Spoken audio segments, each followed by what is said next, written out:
Tonight, deep beneath the Baltic Sea, fresh evidence bubbles up around a massive underwater formation that some divers believe isn't natural at all. A structure with clean angles, metal traces, and an electrical presence that shuts down equipment on sight. A ghost hunter in Mexico enters a famously haunted mansion and finds a decomposing body instead of a spirit.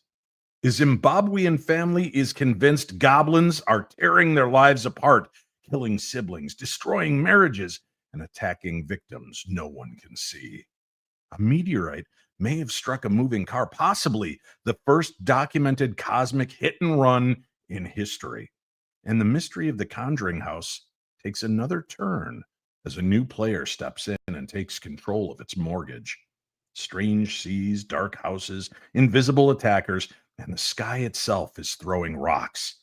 And finally, proof that God loves Minnesota most. The stories are real, the drinks are too, and tonight, words do be hard. That's what you got on tap with the Paranormal 60 News.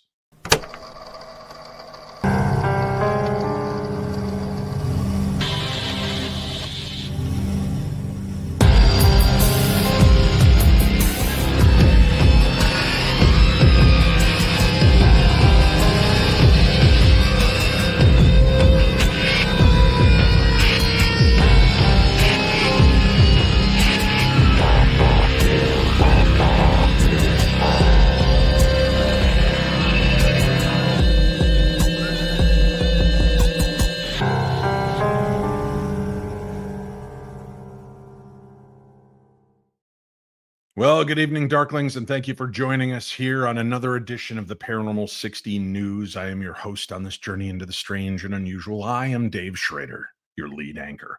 Joining me right now, my right-hand man with a plan, although he is a little under the weather. He has powered through. He is here with us, ladies and gentlemen. Scotchy. Good evening, Scotchy.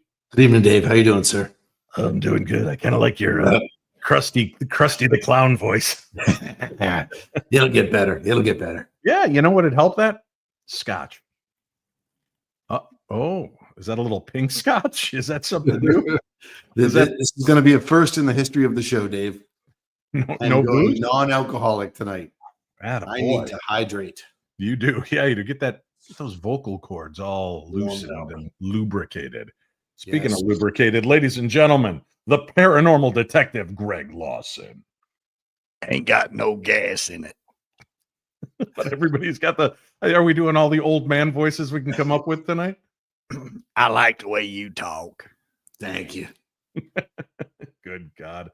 And ladies and gentlemen, please rise for the Pledge of Allegiance as we welcome back to the show America's greatest hero, the one, the only, the Colonel. Good evening, Colonel, and welcome to the show. Good evening, Dave, and everyone else, including Scotchy there with the I don't know what the kind of pink lady drink. Yeah. That's not the Scotchy I know. That is, oh my God, that's hydration. No, you know what it is? It's his daughter making him go to one too many Taylor Swift concerts. I'm not here to judge. No, we're not judging at all. That seems to maybe be what's going on here. Gentlemen, we've got a lot to do in a very short amount of time tonight. I'm so thankful that you're here and able to come along and share these strange stories with us. Let's start off with a little tale of time travel, if you don't mind. Wow. Let us begin, shall we? Yeah, this is a good one. A strange new scientific paper is raising eyebrows, and I know a thing or two about eyebrows. The possibility erasing them with a theory that could explain one of the biggest cosmic mysteries of all. If time travel ever gets invented, why haven't we met anyone from the future? Now, according to Andrew Jackson of the University of Edinburgh's School of Informatics, Informatics, come on. That sounds like an old, what was it, the Pop-O-Matic in the middle of your trouble game? Remember that? Yeah. Pop-O-Matic, yeah. Heck yeah, man. Check out the Pop-O-Matic. Informatic, is that a real word? Is that just a Scottish word? Informatic? It's if it's written, it has to be correct, right? All right, you're right. I stand corrected, or sit in this case. The This is what Andrew Jackson of the University of Edinburgh's School of Informatics. The answer might be unsettlingly simple. Time travel erases itself from existence. His model suggests that the moment a functional time machine appears in a timeline, it creates such extreme instability that the universe corrects the problem by reverting to a version of history where the machine was never invented at all. So it's like when your phone is corrupt and you have to go back to the factory settings and then let it jump back in, right? Just imagine the timeline is this perfectly calm pond. A time machine is a massive stone hurled right in the center. The ripples collide, they overlap, they churn until the chaos becomes so unsustainable that the entire pond settles back into its original undisturbed state, wiping away the impact, the stone, and all. Now, according to Jackson's math, based on the Markov chain modeling, shows that this self-censoring timeline becomes overwhelmingly probable. In nearly every scenario where time travel is created, the timeline shifts into one where it isn't, meaning time travelers might be out there making the quantum leap, but each attempt triggers a reality reset that deletes both the technology and the traveler before they can ever arrive. It's science that reads like a supernatural theory, and it leaves room for a wild but compelling idea. If timeline resets are happening, they might produce faint traces, echoes, in the form of deja vu, glitches, misplaced objects, or brief moments where reality seems to stutter. Not ghosts, not aliens, not demons, but the turbulence left behind when reality slams a door shut. Jackson does acknowledge Occam's razor. Maybe time travel is simply impossible, but his model introduces a far stronger possibility. The universe might not allow it to stick. A future full of time tourists, a present where none of them can appear, and a reality constantly rewriting itself to keep things stable. If true, the silence of the future isn't a mystery, it's a cosmic cover up built into the fabric of time itself. Yeah, pretty cool. Mm-hmm. Greg, if you could visit any period in time for 48 hours, where would you go? Oh, for 48 hours, huh? Mhm. Does it have to be in the history, or can it going to be in the future? Let's go to the history. Let's go to history, since we can't really gamble on what's coming in front of us and we know where we've been. Where would you like to go back and visit? Well, and does it matter? I mean, it matters where and when, right? Because if it's like, yeah, I want to go back to the 1600s, and then I'm like standing in a field with nobody around. Good point. I mean, that's Good point. Not gonna be great. On a field in France somewhere. You take a game, and what you do is you dissect it, and then you poop on it, and then grind it into the dirt, and then stand back and wonder why nobody wants to play games. Come on, Greg. Yeah, and that's the problem, right? But here's the deal. I read Rosemary Ellen Guiley's book, The Djinn. Mm-hmm. Okay. And you start doing stuff, you got to be real specific about what you want, otherwise the djinn will get you. Yeah. So it would be. So let's imagine that you're somebody that's fun and likes to imagine things. When would you like to go back and visit? If you could, let's say Tombstone 1883 or Nuremberg 1942. No, I don't know who you are or what you like. Pompeii 3 days before the Vesuvius explodes. Oh, so you want out the day before? Yeah. I want to get out of there. But you want to watch and see if there were signs that they just weren't paying attention. Yeah, and I'm going to stand there and I'm going to go, bring forth the, and then it's going to rumble and everybody's going, oh my God. And then, people will like me and stuff. Yeah, until they get burnt with ash. Yeah. Yeah. All right. You want to go to Pompeii 3 days before the explosion. How about you, Colonel? Where would you go and when? Yeah. If I had 48 hours, 24 hours prior to the assassination of Abraham Lincoln, just to kind of, because there was a lot of things going on at the time. Because you wanted No, I want to be able to kind of see the whole scenario, and not that I would necessarily stop that. I think that was an episode of The Twilight Zone where the guy had the option to stop the assassination and he didn't. But just to kind of see the whole situation as it evolved. Obviously, you're not going to be able to change history, but You wouldn't want to be there for the assassination. No. I want to see the aftermath and everything that occurred after that because it was pretty crazy. So you want to show up like the day after the assassination? Yeah. Or do you want to like appear 20 minutes after outside the theater so you can watch the hubbub? Yeah, I don't know. That sounds like a lot of fun. A lot of fun, yeah. You guys are dark. Dark. Yeah. Scotchy, in all points of history, where would we find young Master Scotchy should he want to depart? Certainly a time before I was born. So I'm thinking like the 80s, like the 1980s. Shut up. Like when the Rubik's Cube came out. If I could come out 2 days before the Rubik's Cube. It's 2 days. That's it. Yeah. You could breathe in the innocence of our planet before Rubik's Cube. Before the Rubik's Cube. Yeah. Change the world. Yeah. You are ridiculous. Big change. Yeah.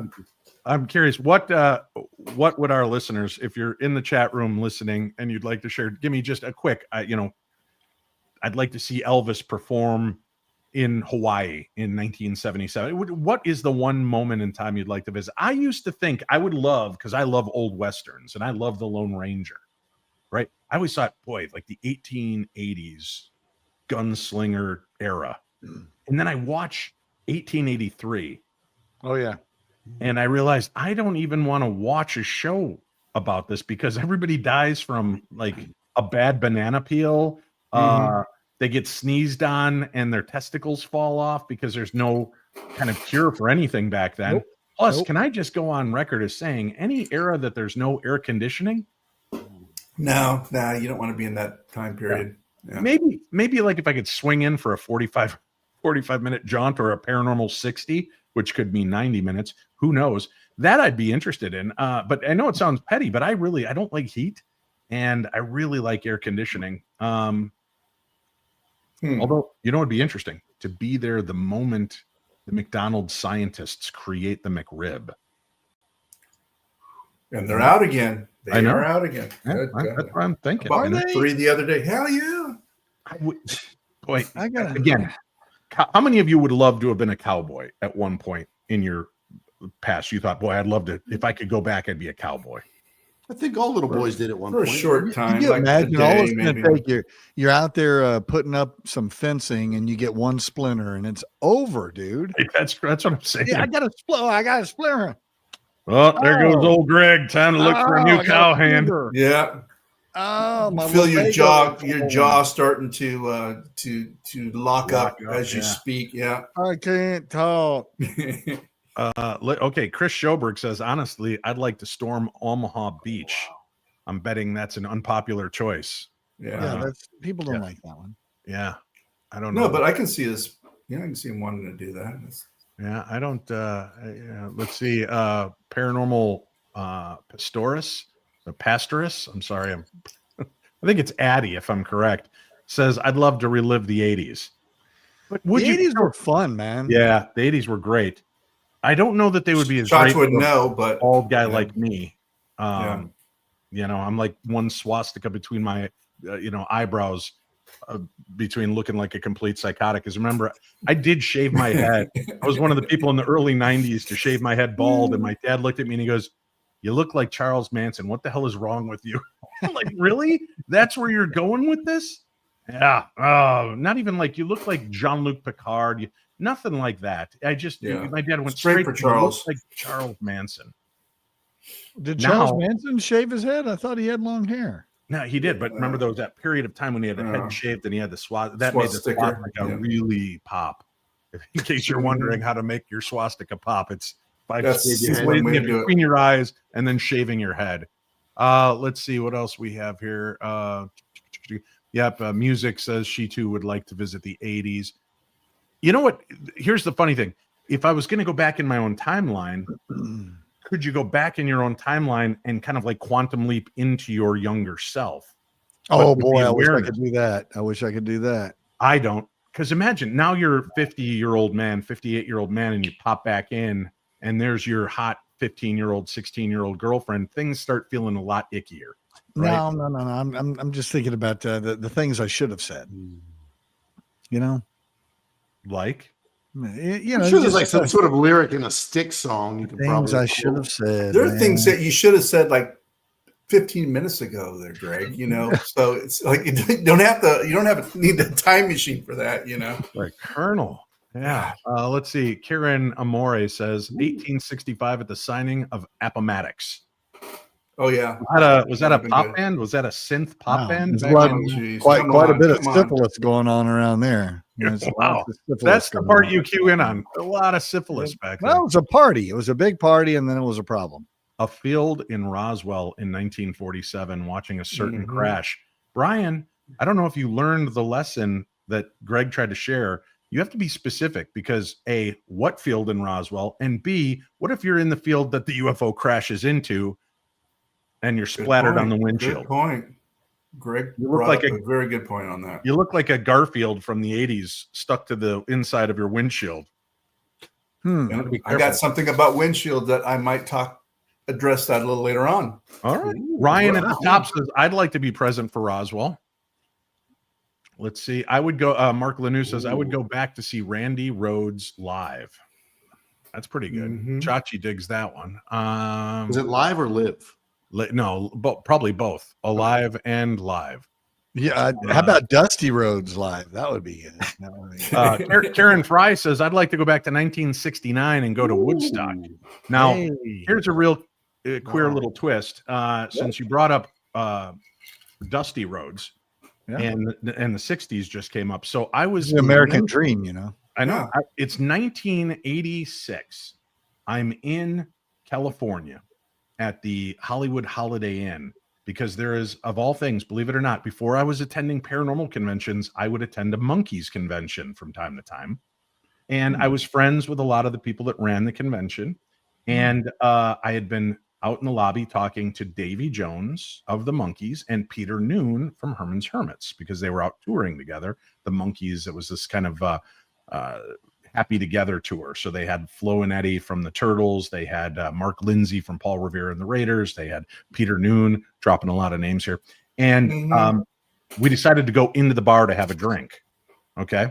Now, mind you, at this point, I'm only 20 years of age, so a little underage. But I walk in and they walk in front of me and they're chattering and everybody's head turns to look at Davey and Peter Noon. And all of a sudden I hear, hey kid. And I turn and look and there's this thick neck guy sitting at a table with a bunch of thick neck guys. And he goes, who are the long hairs? And I go, well, that's Davy Jones from the Monkees and Peter Noon from Herman's Hermits. And he turns and looks at his buddies. He goes, go tell him professional wrestler Dusty Rhodes wants to talk to him. I didn't know who Dusty Rhodes was at that time, but I walked over like a good smack around guy. I walked up and I said, excuse me, Mr. Jones, the professional wrestler Dusty Rhodes would like you to come over and join the table, you and Mr. Noon. And he goes, well, then let's go.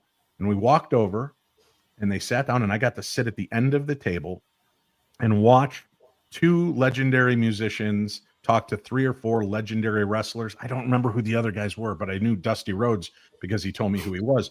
But I listened to them exchange stories of road warrior moments, not the wrestlers, but what it was like to be out there on the road, the chicks, the money, the everything. And I just was a fly on the wall for about a 2-hour conversation. That was so cool to be there for. So does it remind you of when all 4 of us traveled together? yes, it does. Only none of us are thick-necked, just kind of thick-skulled. That's about it. Yeah. So, I agree with that. yeah, it was a lot of that was a really cool little moment in my history. Thank you. I'm Dave Schrader, and that's insight into my life. Speaking of insight, let's get going to the next story, which I believe belongs to the one and only paranormal detective himself, Monsieur Greg Larson. Yeah, your mic's off, Greg. You gotta just turn the button on when you go to speak, turn it off when you don't want to speak. No, see, I didn't know. All right, so we're doing stories tonight. Hold Number on. 402, isn't this? I don't know. Well, you know, we talked about it. We were just going to have a conversation, and We did. Oh, We're continuing okay. this conversation. Well, let's Now- talk about some aliens then. Yes. Right? What have you got for us? Let's talk about some aliens and possibly the start of life on Earth. There's a new theory that suggests they might have done this themselves. Really? Yeah. A bold new scientific paper is challenging the traditional life emerged in warm little pond origin story and replacing it with something far more cosmic. According to physicist Robert Endres of Imperial College in London, it's possible that life on Earth was deliberately planted by an advanced extraterrestrial civilization. I've always said this. I don't know why he's writing a paper on it. He could have Right. just read, listened to me a little bit. But anyway, Endres analyzed the probabilities behind spontaneous abiogenesis. That's like where life is forming on its own through raw chemistry. Mm. And found out that the odds are staggeringly low. The math suggests that the jump from complex molecules of self-replicating life may be so improbable that Earth alone couldn't shoulder the burden itself. His alternative, oh boy, his alternative, Yes. yeah, direct panspermia. Yeah, panspermia. You heard me say it. The idea that aliens sent microbial life, engineered DNA, or even biodesigned star seeds across space to kickstart biology on planets like ours, right here on the old Earth itself. It's a theory that pushes the boundaries between science and cosmic mythology. If older civilizations had mastered genetic engineering billions of years ago, seeding young planets could be something that's intentional or simply a byproduct of their technology. Our earliest ancestors might not have crawled out of Earth's oceans. They may have arrived in sealed little containers of microscopic delivery systems. Yep, that's what they could have done. The idea doesn't claim to know who these aliens or extraterrestrials were or why they seeded life, only that mathematically their involvement solves some of the staggering improbabilities natural evolution alone can't easily account for. Even Indres admits that this explanation isn't the simplest, and Arkham's razor still favors Arkham's razor? Arkham's Laser. Arkham's razor. Laser Still- Rockham. Yeah. Oh, here I go. I'm going to do I'm it. drinking. Yeah. Everybody have a sip. Ah, Little hard lemonade. Occam's razor still favors terrestrial origin, but the door remains open. And if the theory holds any truth, then Earth's earliest spark didn't come from lightning hitting the primordial slime. Let's have a sip. Yeah, it came from somewhere out in the dark, sent by hands or appendages we've never met. Back to you, Dave. Interesting. All right. I've said that all along. You have. I've heard you talk about it drunkenly at many conventions. My God. You guys should know Panspermia, sperminella is how we all came to be. Panspermia. Mm-hmm. I've Yeah. been there a few times. So, right. I mean, this has been bandied about for a long time. I think it's fascinating that, science is maybe taking a little bit more of a hard-edged approach to this, but isn't that the concept? I mean, this whole thing is we've got meteors and asteroids and things ripping through our solar system all the time, sometimes pummeling our moon and hitting our planet and releasing bacterium that it mixes with our stuff, and we see that life finds a way. That's what Jurassic Park taught us. And these two little, right, you got your chocolate and my peanut butter, you got my peanut butter on your chocolate, delicious, right? Oh. And boom, there we have it. You guys remember that old commercial? Mm-hmm. Yeah. That was So, great. yeah, it's A few years. I think it's pretty cool. Obviously I think we had a genesis point off Earth, to be honest with you, and this is our habitat. We are the sea monkeys of this planet. Yeah, I sit back and look at it, and it's like we have some pretty smart scientists, and to just create life right out of nothing is pretty hard. So it would make a lot of sense that this got That's your takeaway. Yeah. Creating life is kind of hard. Kind of hard. It's a little Guys, bit- it ain't an easy thing to do. Nope. Mm-mm. So yeah, it would just make sense that these molecules and stuff got delivered here somehow, not just popped out of the ocean. Yeah. But Now what here do I I- am panspermerizing the entire planet, 11 Yeah, children. pretty much. Yeah. That's what happens. I think That's we are what you 4 call it. generations away from it being nothing but Schraders and Swifties on this planet. Hmm. At some point, they shall marry. Yes, and they shall come together and create the perfect human being. Speaking of the perfect human being, the Colonel's up next. But first, let's take a quick break. We'll be back with more stories and more fun, more conversations, and your input, our darklings from around the world, right after this.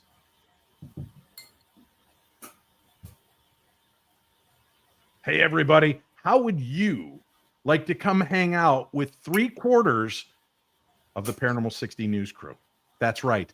We're going to Wales next year, October 25th through November 2nd. I'll be there. You know who else is going to be there? Let's see. Scotchy, are you going to be there? Scotchy? Yep. Okay. Again, remember, this is also a radio show, Scotchy. The visual working for those listening at home. Thumb noise. That's my voice. Sorry. Okay. Yeah. Yeah. So you're going to be there will be along there. with Mrs. Chachi, and maybe Yeah. she'll tell us some fairy tales, literal fairy Mhm. tales. In. Yeah, and maybe about the gin. And then that just leaves two Ooh. Paranormal 60 News crew left. I wonder who Do I get to choose who we bring? could it be? The Colonel? Could it be Greg or the Colonel? It's the Colonel. The Colonel's going to be there. I will be there, sir. Yes, sir. And yeah, Greg, I don't know what Greg's not doing there, but not so much. yeah. Greg, Yeah, I mean, his only feet page did not take off like he was hoping, and you know, might want. well, you know, If we had a QRC code, I'd put it up just so you could send money to Greg so we could get him on the trip with us, yeah. because he's a hardworking public servant.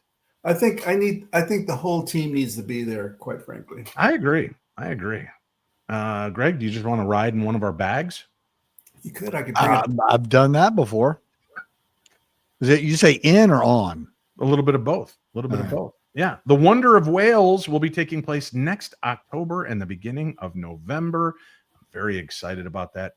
We'd love for you to join us. There are now, count them, 2 spots still open. Only 2. So you can be one of the 25 people that will be attending that event. I'll be there. The Colonel will be there. America's greatest hero. I don't know if you guys are familiar with this, but there he is. And Scotchy, he'll be on hand. A clean, fresh new version of Scotchy. He is gallbladderless and liquorless. Wow. Not next year. By next year, it's not going to be the case. This is Buddy, this temporary. isn't, you understand, this isn't like Lent. You're not giving up booze for Lent. There's no Lent this time of year.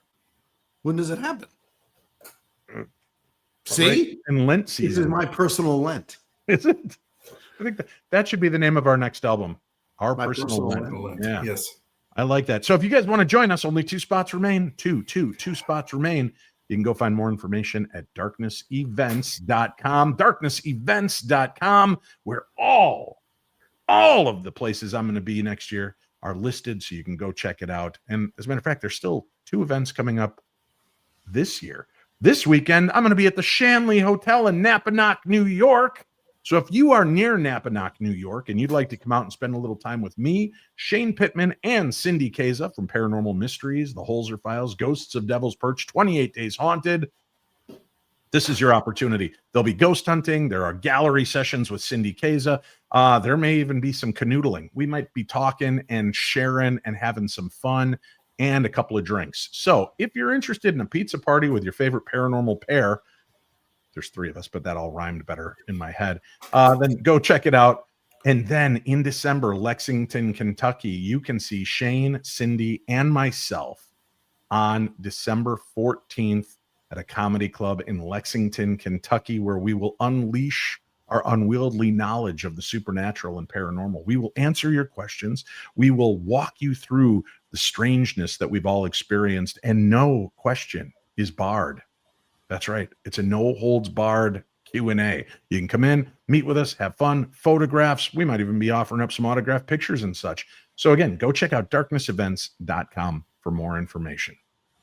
And Dave, let us not forget, Chachi is known to buy rounds of drinks on these trips. Rounds. So many Rounds. of drinks. So Multiple. But at some point, you're going to have to talk business with him, 3 or 4 minutes, just for legal sake. That's all we're asking. Understood.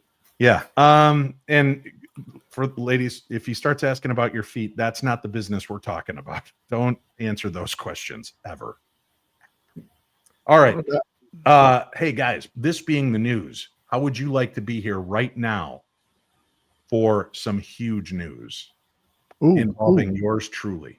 What's going to happen? What's going to I happen? can't tell you. I can let you know after December 15th. So make sure you keep tuning into the show, keep following along, and you'll find out there's some huge, I believe, unexpected news for the world.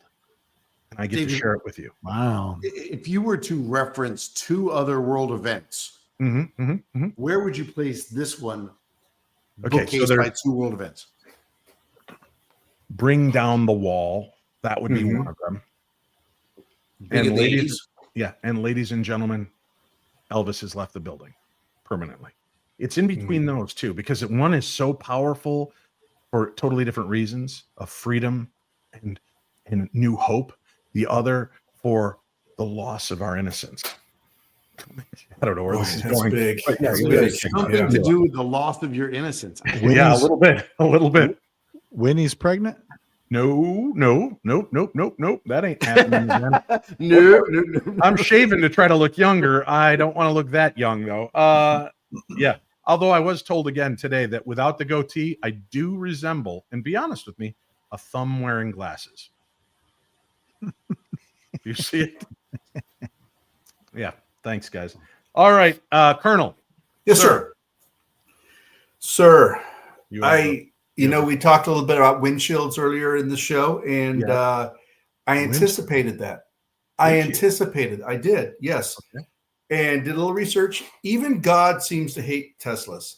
Imagine driving down a lonely highway, the hum of tires on asphalt, and out of the night sky, a fragment of space slams into your windshield. Huh. That's exactly what happened to a driver in South Australia. The man was cruising along in his electric car when an object slammed into the windshield, which, with such explosive force, the glass appeared to soften, get this, soften, melt, then crack in a spider web pattern. Yeah. The strike left investigators scratching their heads. The glass wasn't shattered like a common rock strike. It seemed to have been blasted from the sky and melted onto itself. The State Museum had stepped in to collect samples from the windshield and to determine if the object came from outer space. If confirmed as a meteorite, this could be the first documented case of a moving vehicle being hit while in motion. The odds, astronomically low. Meteorites rarely survive atmospheric entry and even more rarely strike something in motion on Earth, even a Tesla. The scenes become eerily cinematic. A car continuing to drive, oblivious of the cosmic breach its windshield just suffered. The collision site shows no conventional explanation, no sign of Earth-based projectiles, no bright fireball witnessed, just a clean, weird imprint of something from the void. Of course, scientists caution the usual caveats: space debris, satellite fragment, Earth rock fired at a strange velocity. The museum admits the meteorite hypothesis. You were doing so good. Hypothesis is the theory we are working with, but nothing has been dismissed. For those attuned to the weird, this is the kind of moment you live for. The ordinary world, a car on a highway, collides with the extraordinary,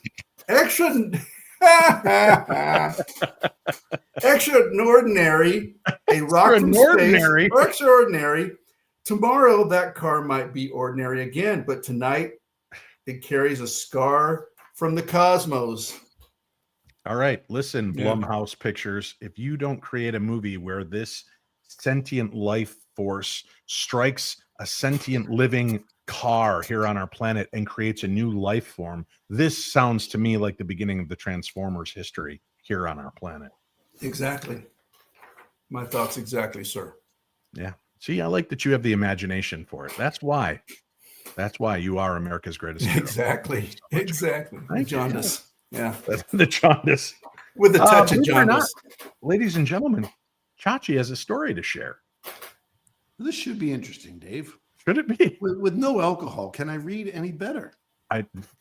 We're about to find out. Yeah, Theory. let's find out. Yeah. All these years. Wait, real quick. Was anybody else really impressed with like 78% of that last story? The Colonel was rolling. He was crisp. It was like he'd read the story and then eventually got bored and stopped reading it, and then just decided to read it again at this point of the show. Well, yeah. Well, my problem was the previous story required me to drink so much that when I had to finally read my story, I was halfway through a bottle of Colonel Taylor. Yum, yum. Very good. That makes a great Does it point. seem like he's attacking me all the time on the show? He's just not Greg. Greg's a good friend. When it's facts, Greg, you just have to lean into them as they are. Yeah. But it's okay. I mean, you even stopped yourself 3 times, Greg, to take another drink because I did. Yeah, I was like, looked at that word and I'm like, what is depends on what is. That's right. Is yeah. All right. This is going to be good because Scotchy has the con. Take it away, number 1. Let's do this. Excuse me. Could this be Atlantis at last, David?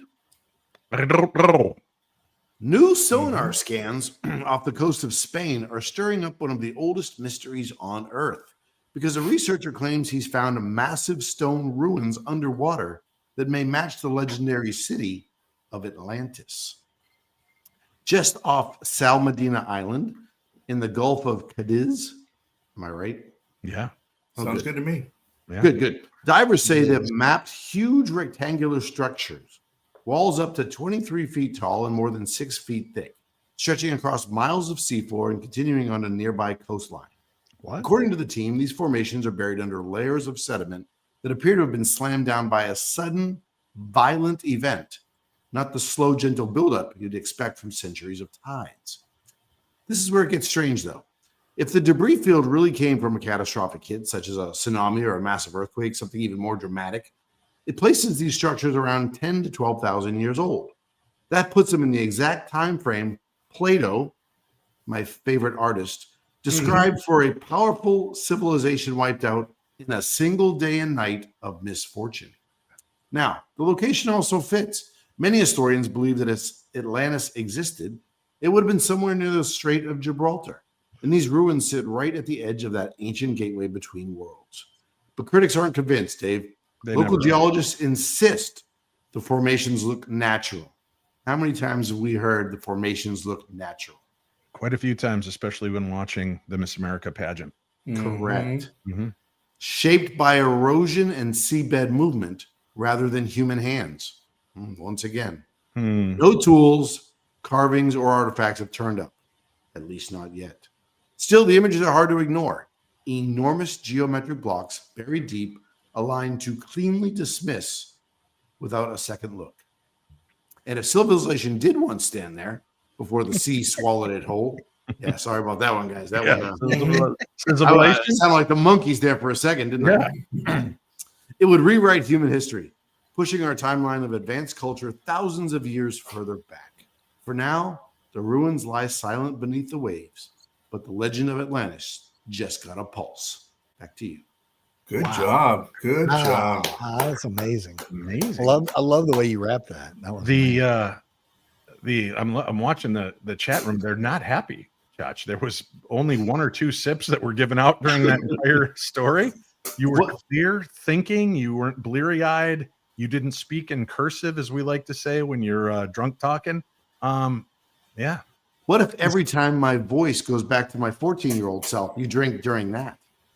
I like the sound of that too. Yeah. So, hey, Dave, wasn't there a time when we made the determination that we were going to give Chacha stories like the first 3 minutes of the show so that he could continue with his drinking later on throughout the show and it didn't really affect his ability to read?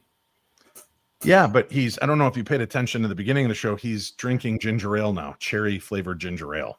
Right. Yeah. So it may Instead of not like be. Monkey shoulder, buffalo trace, whatever Yeah. crazy stuff he drank before. Yeah. It's cranberry, by the way, Dave. Oh, cranberry. My Cranberry. apologies. So I did maybe see a whiskey. I did see a whiskey on the counter of my local store here, and it was called like Dead Rabbit Whiskey. And it was marked down from like $48 to like $12. Have you heard of that? Dead I'm Rabbit sure Whiskey? Scotchy has it somewhere. I'm looking on the wall here. The dead rabbit or rabbit hole? No, it's dead. It's like Dead Rabbit. Okay. Because I was like, that is just creativity is gone. Yeah, but let's create a whiskey. We'll call it Dead Rabbit. if you press them, and you, it's a long story, but Yeah. anyway. Yeah, Hmm. like between the pages of like a scrapbook. Is Yeah. that what you're talking Yeah, about? you could. Like flowers. You're pressing a bunny rabbit in there. It's an Irish whiskey, Dave. Yes. That is correct. Dead rabbit, huh? Yeah. Yeah. It I'm retails for That rabbit. $25,000 a bottle. That is not true. I will go back and buy that one lonely bottle marked under $14. Sell it to me. Yeah. Yeah, right. Just I have anonymous eBay accounts where I just find rare whiskeys and stuff and I sell them to Chachi and he's like, I've never even heard of this. I have to have that bottle. And I'm just printing them away. Licking the stick, throwing them on Snake venom Pac-Man. hole. Yeah. Yeah. Yep. Oh God. That's great. All right. Let's jump to our next tale. This is another crazy one. And I love stories that include goblins. So let's jump right to this. A Zimbabwean family believes they are under siege by unseen goblins, forces that have robbed them of siblings, marriages, finances, and peace. The tale begins with the family's patriarch dying back in 2000, followed by his wife in 2019. Well, that's not like, it's kind of a stretch. It's a 19-year span. And, a lot of husbands and wives will go in quick succession of one another. So a 19-year span doesn't sound like a curse so much as, your wife was in better health. I don't know. I could be wrong. Anyway, at that point, there were 12 siblings. Now there are only 7. Survivors describe a pattern of sudden deaths, inexplicable marital collapse, and invisible assaults, all attributed to creatures they call goblins or undopa. One sister laid it out in chilling terms. We were 12. Now only 7 of us are left. People in our family die suddenly as if we are ants being swept away. Another detailed how 3 out of 5 of her husbands were dead.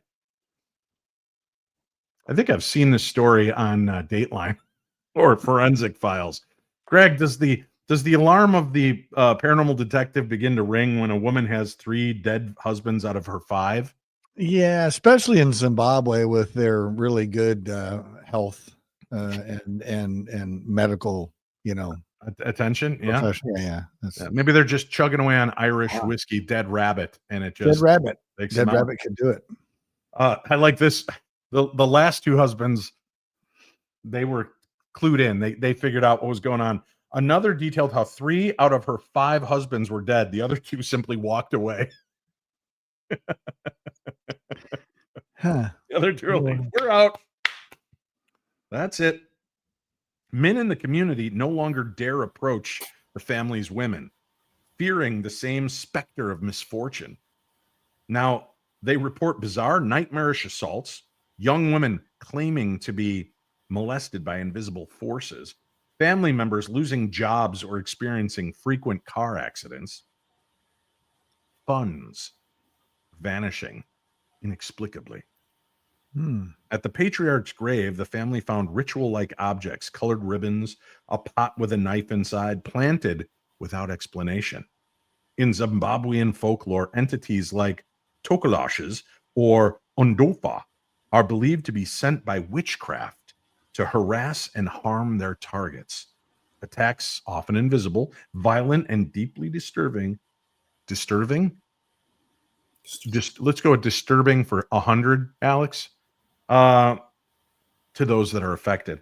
With no conventional explanation for the string of tragedies, the family appeals for spiritual intervention, convinced that what they face is far beyond mere bad luck. Now, there were 12, now there's 7, but what were the age spans of the 12? Were they like 89, 87, 86, and the rest are in their 50s and 60s? Makes you wonder, doesn't it? Yeah, it kind of does. Interesting. Cursed by goblins. Hmm. Does Joni know about this, Chachi? Does she know about the Umbotha? I have not heard her mention it, Dave. Yeah, we should the Tokoloshes or the Undafa. Undafa. Yeah, have a check into that. I want her to do a report for us next week on the show. Let us know a Please. little bit more about the Tokoloshes, which sounds like a delicious chocolate you can get at the duty-free shop. Excellent. Mhm. Just 7 days. Let's do this. We're going to take our final break. We'll come back. We've still got 4 more news stories. Who knows? We got a lot of cool stuff. Plus, guys, were you getting a view of the sky in Texas like we were getting in Minnesota when the Aurora Borealis was lighting up the night sky? Have any of you ever seen the Northern Lights before? Not like that. No, this was crazy. Stay tuned because that's news to me. At the end of the episode, we're going to talk about it, and I'm going to show you 2 remarkable photographs that were taken during that encounter. Unbelievable. But stay tuned. We've got more to discuss. We've got the paranormal detective coming back next with another news story. That's all on tap right here on your home for the best in paranormal talk radio.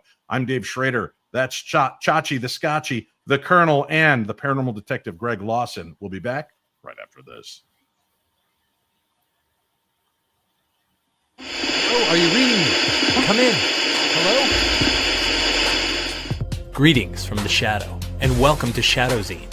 My name is Jeff Belanger. I'm an author, podcaster, and explorer of the unexplained. For 30 years, I've been investigating the paranormal, UFOs, monsters, and things that bump in the night. Lately, you may have noticed how major TV networks and even social media networks have been pushing our favorite subject back into the shadows. I say good. That's why I launched Shadow Zine, a monthly underground publication that covers your favorite topics in depth by some of the leading writers and researchers out there. If you're looking for 30-second TikTok clips, go somewhere else. If you're ready for a deeper dive, put down your phone and pick up Shadow Zine. You can't find it in stores. This is old school print. Head to shadowzine.com and be part of the underground revolution. That's shadowzine.com, and I'll see you in the shadow. All right, welcome back to the program. This is the Paranormal 60 News, and up next, all the way from his bunker, somewhere hidden beneath the foothills of North Dakota, Greg Lawson. Hey, Hey, I didn't buddy. realize you were going to give away my position, but let's talk about new evidence that suggests that the Baltic Sea UFO anomaly might not be natural after all. If you don't remember, this is a structure that they found a few years ago under the Baltic Sea, and it stirred up a whole bunch of controversy. But now a new article has come out. It says this mysterious object resting on the seafloor between Sweden and Finland is back in the spotlight. And this time the evidence is stranger than ever. The Baltic Sea Anomaly, first discovered in 2011 by Ocean X divers, has long been a source of speculation, but new scans are adding fuel to the theories that something unnatural may be hiding 300 feet below the surface. Diver Dennis Asberg says, I think it's Asberg. No, don't go there. No. Okay. He says that recent images show the object is not fused to the seabed, contradicting the popular explanation that it is just a glacial deposit. Instead, the formation appears to be separate, almost as if it came to rest there. Asperg also points out that sharp 90-degree angles, flat walls, and metallic fragments recovered during past dives, pieces he believes look engineered rather than geological. And then there's the electronics issue. Cameras, sonars, and even GPS systems reportedly malfunction directly above the anomaly, the kind of interference often associated with high energy or metallic objects. Scientists still default to natural origins. They argue that ice age activity can create deceptively complex shapes, and that technical interference might be caused by sediment composition.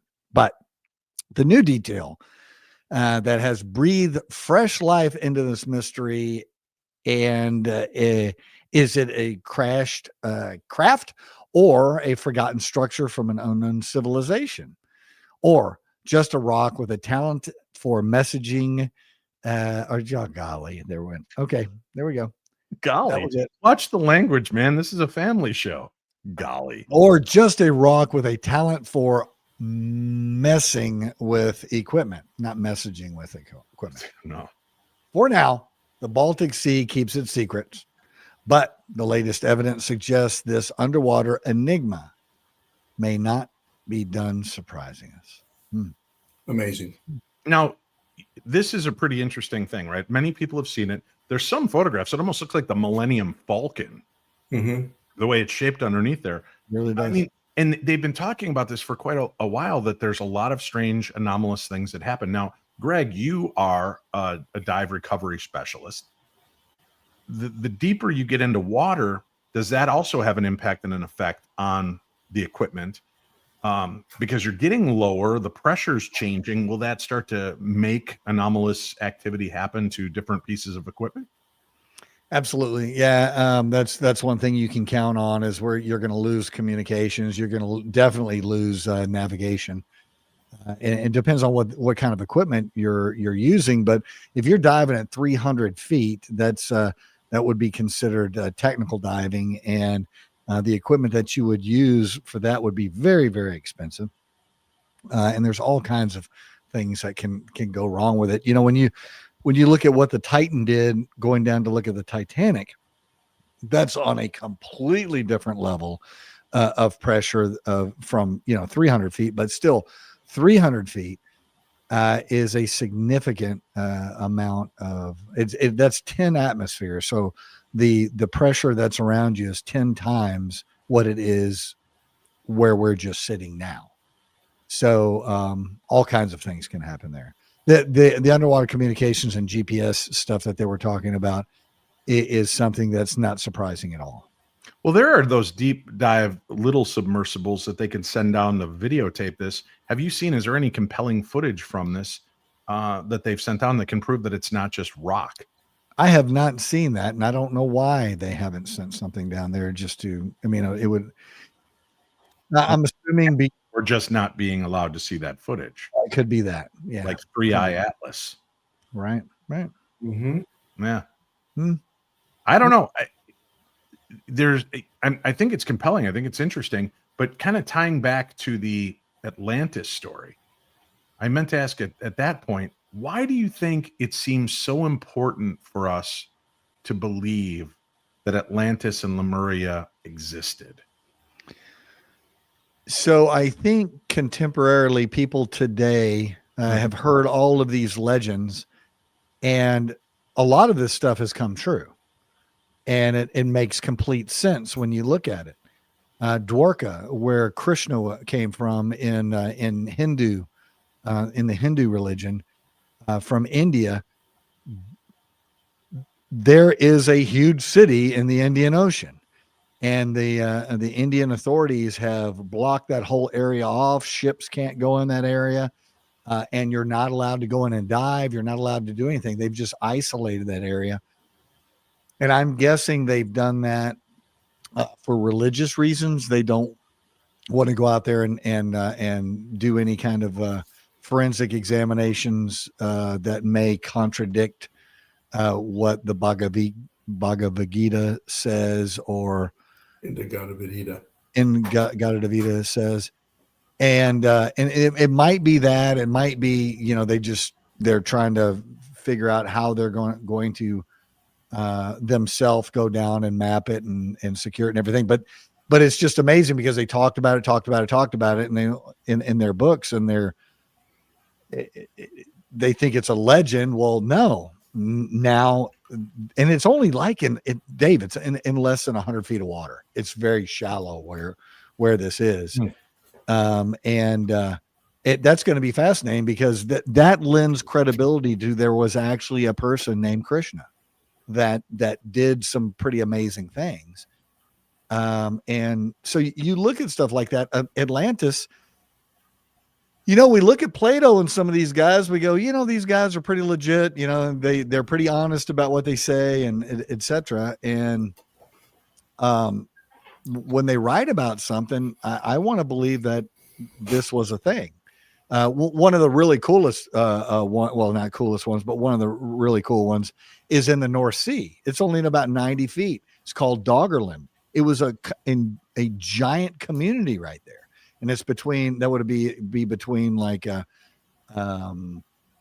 Finland, Norway, France, and England. They're north of the English Channel. And in the 1900s, late 1800s, early 1900s, fishermen started using bottom nets. Prior to that, they didn't do that, but they figured out that there's some fish down at the bottom too, so that they would drop these bottom nets and drag on the bottom. Well, they were pulling up mastodon skulls and actual tools and things from a village that was in the North Sea. So when you look at like the show Game of Thrones, Gur Martin, the writer of Game of Thrones, he was using a bunch of this stuff, all the sigils and everything. Those are all families. These locations were all very true locations. The things that happened, the bloody, the bloody wedding, the red wedding, was the bloody chapel at what am I thinking of in Ireland? We went there together. Lep Castle. Lep Castle, yeah. So those ideas came from real things, and so if you look at history, you back it up 10,000 years and say, okay, before the Ice Age, what if we had civilizations like we have now, and the Ice Age just wiped them out? So that's where Game of Thrones kind of takes a little twist on history, and just it's really fascinating. So these things happen. These things have occurred. These things are we naturally as human beings gravitate to shorelines, right? That's where we go. We go to the shoreline. And so if there was an ice age and the whole ocean was 70 feet lower, where's all our cities? They're going to be right there on the coast. So we should be finding multiple cities on a regular basis. Well, we are, right? Yeah. I mean, they're finding different cultures and cities, underwater dwellings. And now that they've perfected LIDAR and other ways of actually kind of mapping out the ocean's floor, what baffles me is how, I mean, the Great Pyramid was essentially completely buried, right? That whole area was deep under sand. Where did all of the sand come from? Where did all of these things? So many cataclysms must have happened at some point to just bury these things. Because again, there's only so much dirt and sand on our planet, right? How do complete civilizations just disappear? Now I understand the water element, and when you realize that most cultures have a flood history, and there's concepts and beliefs that there was a violent tectonic shift that might have ruptured and exploded with water from inside the earth that then came down and coated the earth. And that's what expanded our waterways and systems. I mean, it's pretty fascinating to me. I think it's curious, though, that there are all these other cultures that we talk about, but really Atlantis and Lemuria really seem to be the ones people want to have existed. Oh, it would be amazing. The very first book I ever read and had to write a report on, we had to go do a book report. So they sent us all to the library. I think I was in like 4th grade, and I didn't want to read. I wanted to go outside and play and everything. And I'm looking. So it's just like the news show. You don't want to read. Yeah, I don't want to read. I want to do this. Gotcha. Stupid. And I'm looking in there, and the book was The Search for Atlantis. And I was like, what is that? And I pulled that off, and I read that, and I wrote my book report on that. So that was my very first book, and that really fascinated me for things that are undercover, and you don't even know they're there. When I was stationed, Wait, Greg, I do have a quick question for you. Did you read the book or did you read the back cover of the book? I wish there would have been thought so. IMDb. If there was IMDb, it would have been great. But Yeah. so when I was stationed in the Sinai Desert, there was 3 storms we were in, and it's not like in the movies, The Mummy, this wall of sand. There was one that was similar to that, but typically it just kind of gets darker and darker and darker, and then here you are in 60-mile-an-hour winds with sand. Well, it would practically cover our shelters just in a matter of a couple of hours. That sand blowing, and it just keeps blowing and blowing, and it's just blowing it all around. So yeah. Structures can get covered up in those areas pretty quickly, and it's not anything unusual.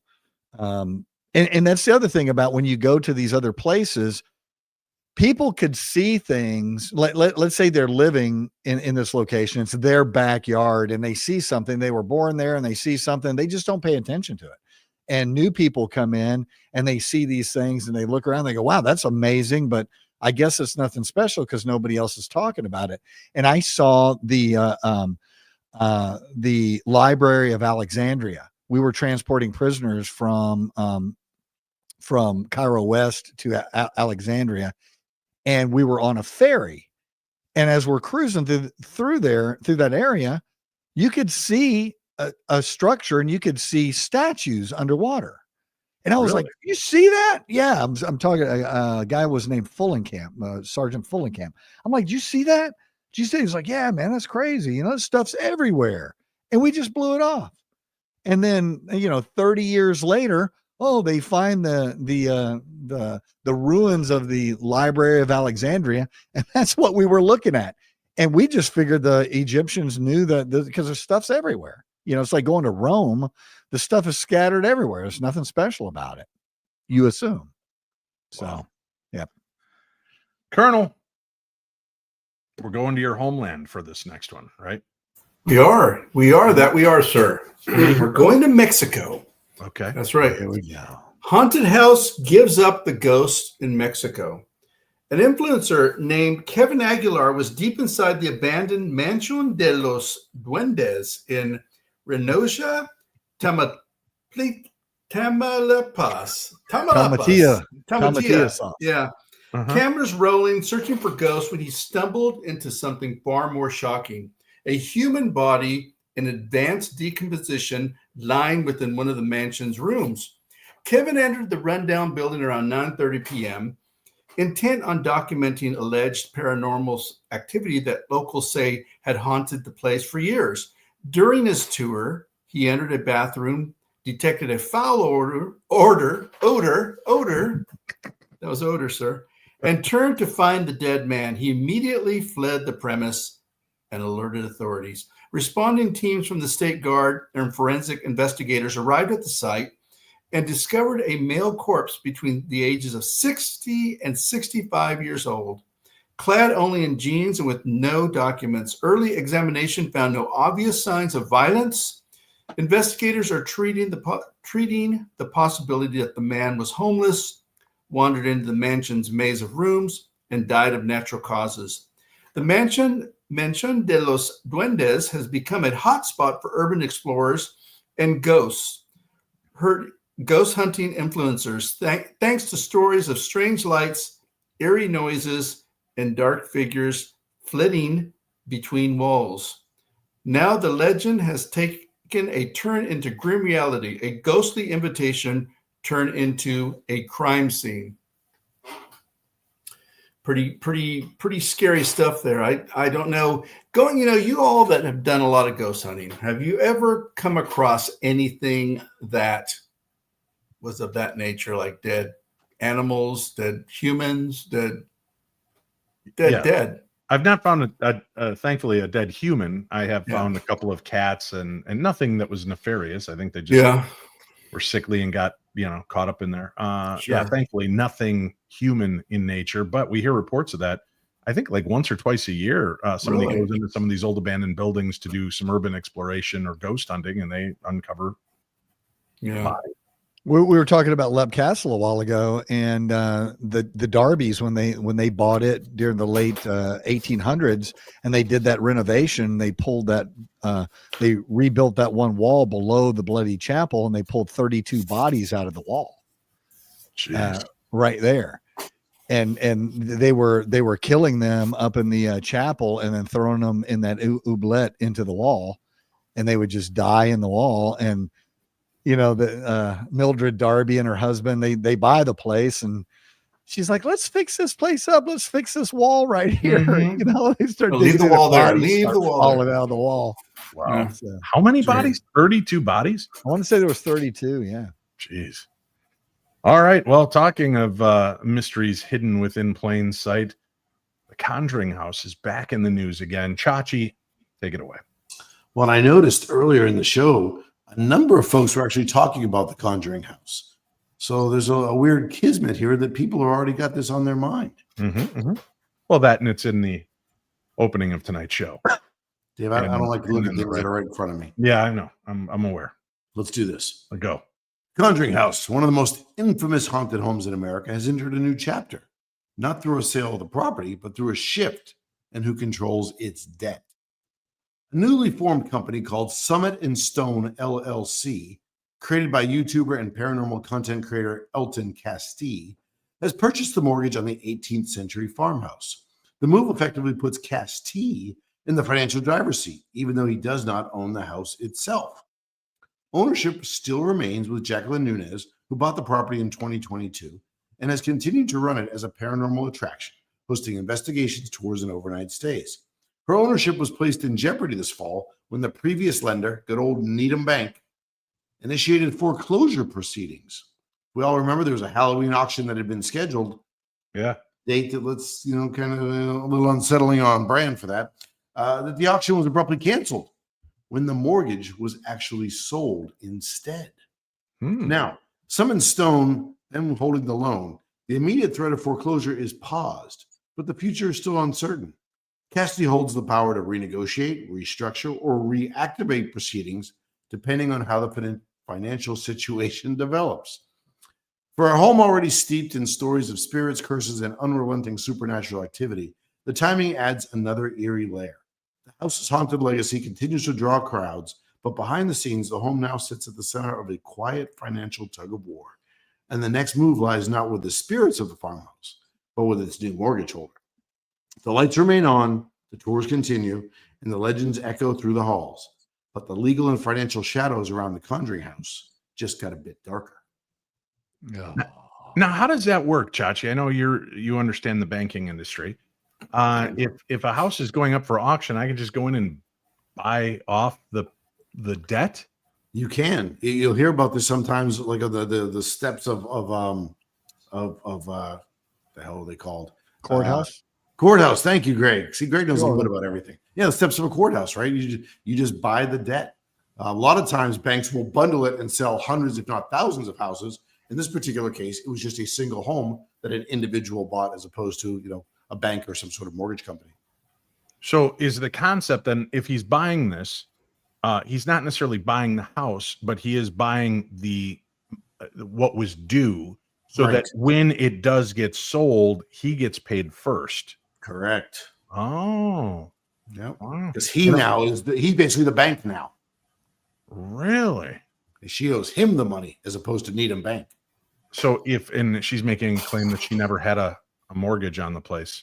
How do you take possession of a building you never had a mortgage on? Well, unless she paid cash for it. Which she did not. Okay, well, there you go. Yeah, at least to my understanding. Yeah, very strange. This has been one weird, twisted story all the way around. I guess Jason Hawes from Ghost Hunters believes he still has a chance at it. I just can't wrap my head around how this is all going to play out and who will end up with the Conjuring House. However, there is big news coming December 15th from Dave Schrader. You're going to want to tune in to find out about. Do we have a show that night? No. I don't know where I'll be. I might just be out on the corner of 34th and Vine, just yelling it out randomly to people. Let me check. I don't even know what let me see. December. It's a Monday, right? Oh, that is a Monday.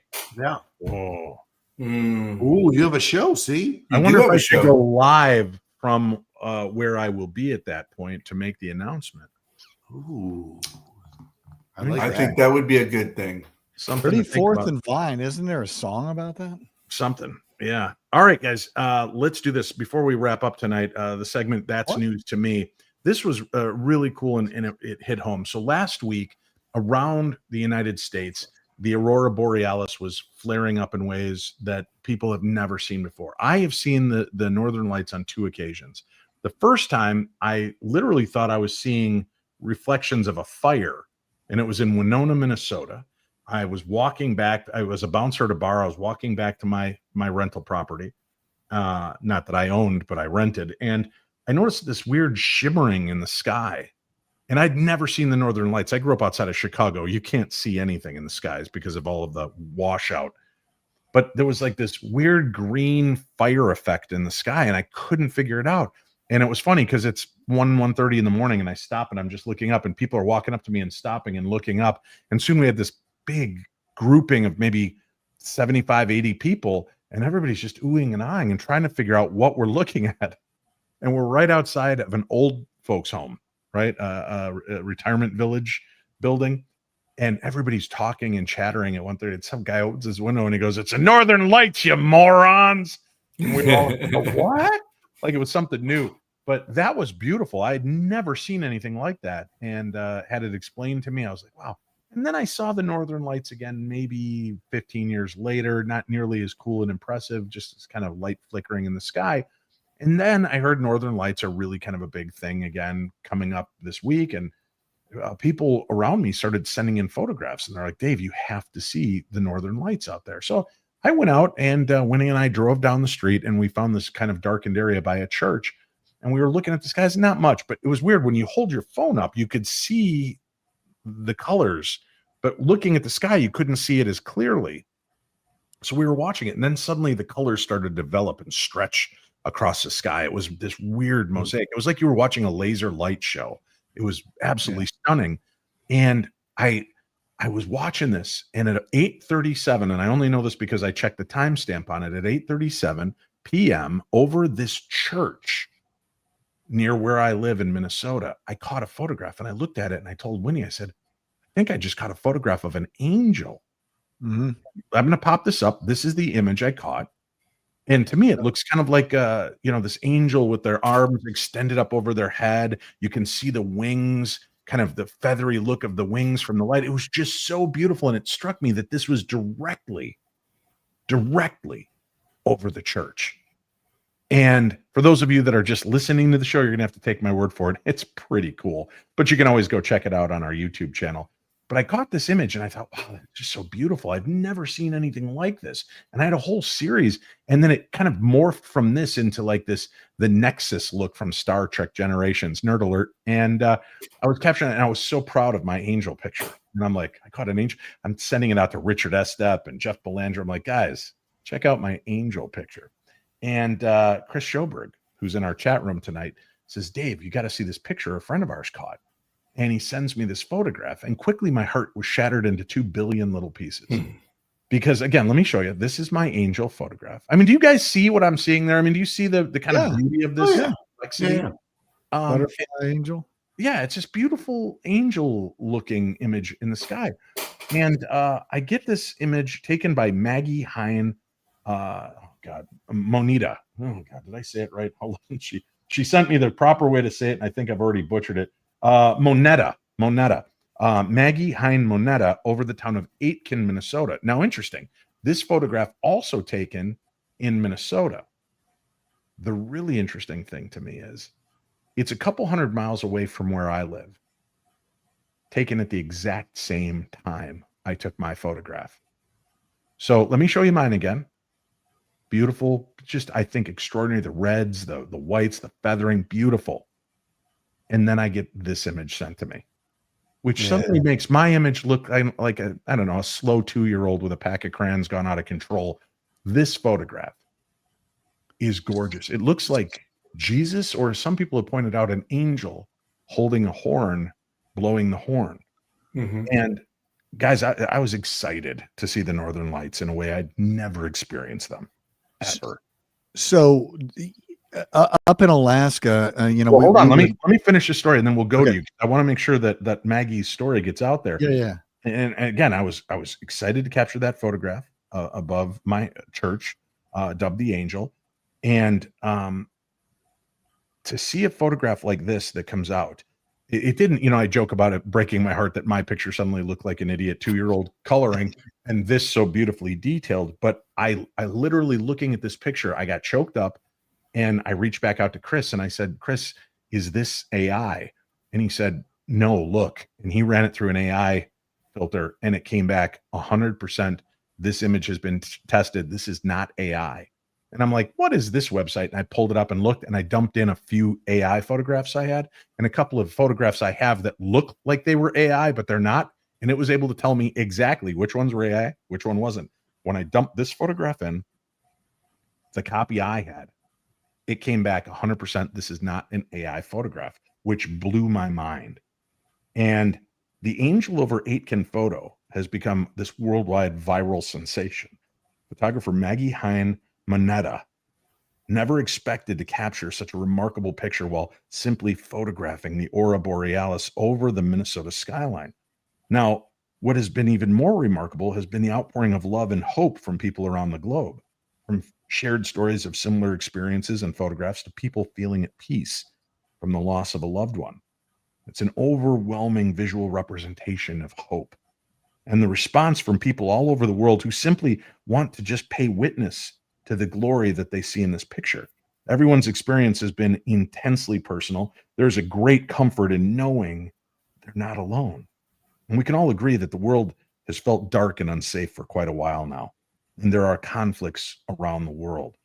There are conflicts in our own backyards. And sometimes it just feels like all hope is lost. In this time of doubt and negativity, this simple Angel over Aitken photo gave the world hope, even if for just a moment. And I'm going to include a link to her Facebook group page so that you can go see this remarkable photograph. Be respectful, be kind, whatever your beliefs are. This photograph is absolutely stunning. It is not AI generated. It is real. I was so astonished at like 10:30 at night. I sent it over to my program director at WCCO Radio. I said, sorry to bother you this late. Look at this photograph. And I sent him mine and he's like, oh, nice. And then I sent him the picture that Maggie took and he goes, are you kidding? Is this real? I said, this is real. And she's given us permission to post it on the WCCO Facebook page.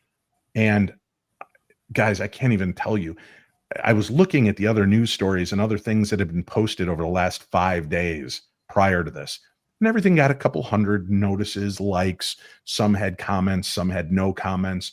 And then this image had, I think it was some insane amount of, a couple 100,000 views. And there was like 57,000 shares and 50, 60,000 comments that all happened overnight from the posting of this. And although there were a few sayers of nay, what really struck me was how many people were genuinely touched by this image. And again, I'm going to pop it up on the screen.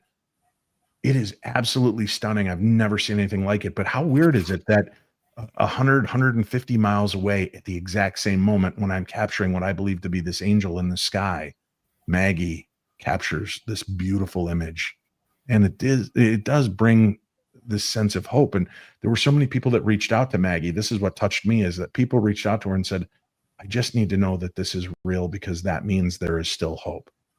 Man, what a powerful message.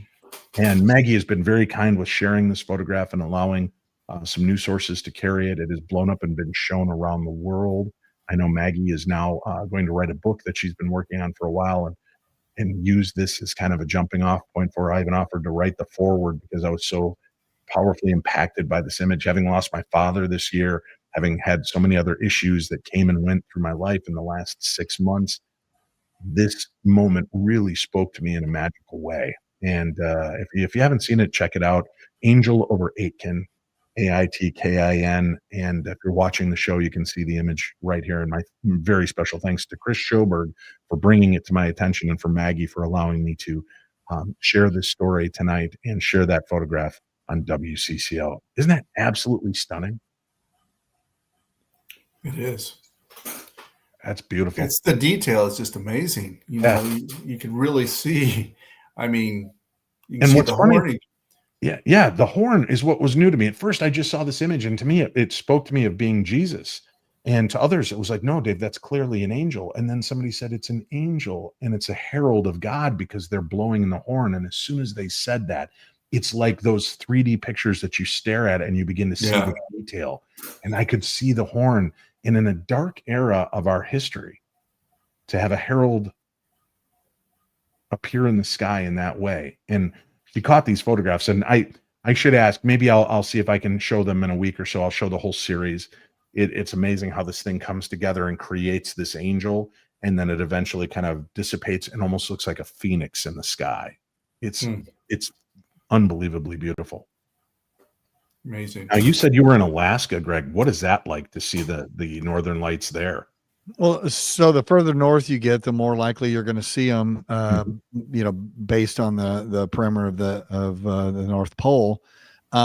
But when you showed me that, I'm like, yeah, that's what we saw. That's what we would see on a regular basis. The northern lights come out for a little while. That, you know, it's not something that usually lasts all night long. So when they do come out, whenever we were in the field, I was with a light infantry airborne unit, so we would be very far north in the middle of nowhere, and you're just humping along, going to your next objective, whatever it is. Whenever the northern lights would come out, nobody said anything to each other. These paratroopers would just do a rucksack flop on your back in the snow, and you just lay there and watch. And it didn't matter if you were supposed to be someplace at a certain time.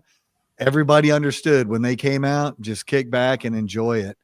And you would see those transformations of eagles into a fish, into a snake, into an angel, and you're just sitting there watching this, just going, you know, by accident, really? This is accident? This is just some sort of weird, you know, lensing of particles that are coming in and you know, heating up, and it just doesn't make a lot of sense, because while a lot of times it's just a curtain of green that's flowing kind of like a river, sort of kind of like waves, something else happens. And then, you know, you can just imagine 1,000 years ago, you're an indigenous person in that area, and this happens in the sky. What an amazing religious experience you would have, spiritual experience you would have. It was just looking at the photograph struck me in such a way that I was choked up by it, and the beauty of it. And maybe that's the way we should go out tonight, with this photograph on our screens. Another week and the world refuses to get any less weird, my darklings. The Baltic Sea Anomaly keeps flexing its angles and interference like something waiting to wake up. A haunted mansion reveals a horror no spirit could top, and an entire family battles an unseen enemy older than folklore. A cosmic pebble reminds us the universe doesn't care what we're driving. And one of America's most famous haunted homes just shifted its destiny yet again. And in the skies over Minnesota one night, magic occurred. And many people witnessed the beauty and majesty of what was out there to be seen and witnessed. And if this is the world we're living in, darklings, the only safe place left might be right here with us, behind the mark, in the madness and laughing our way through the strange. So may the darkness of this world be just a little brighter with the information we share here every week on our Paranormal 60.